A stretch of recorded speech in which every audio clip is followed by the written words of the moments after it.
So guys আজকে ভিডিওটি খুব ইন্টারেস্টিং হতে চলেছে। এর কারণ হচ্ছে আজকে ভিডিওতে দেখাবো কীভাবে লাইটরুম অ্যাপ্লিকেশন দিয়ে ফেস স্মুথ করতে হয়। তো প্রথমে আমাদের গ্যালারিতে যেতে হবে এবং গ্যালারিতে গিয়ে একটি ফটো ইম্পোর্ট করতে হবে লাইটরুমে। তো আমরা লাইটরুম অ্যাপ্লিকেশনে ফটোটি ইম্পোর্ট করে নিলাম। এবার আমরা চলে যাব লাইটরুম অ্যাপ্লিকেশনের ভিতরে।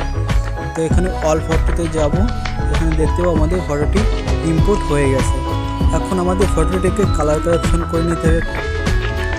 তো এখান থেকে সিম্পলি একটু কালার কারেকশন করে নিচ্ছি।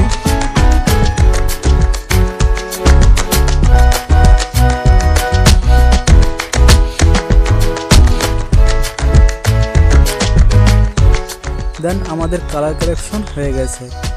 তো এখান থেকে এইবার লাইটটি অ্যাডজাস্ট করে নেব।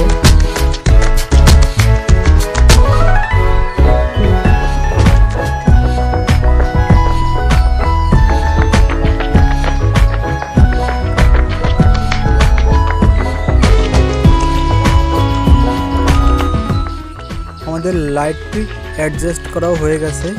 এবার আমরা চলে যাব এই অপশনটায়। এখানে গিয়ে এইটা কিছুটা বাড়িয়ে দেব, ডিটেলসটা কমিয়ে দেব, নয়েজ রেজুলেশনও বাড়িয়ে দেব, ডিটেলসটা কমিয়ে দেব। এখানে কন্ট্রাস্টটা হালকা বাড়িয়ে দেব, কালার নয়েজ বাড়িয়ে দেব। এখান থেকে ডিটেলসটা কমিয়ে দেবো এবং স্মুথটি এইটুকু রাখবো। তো এখানে কাজ শেষ।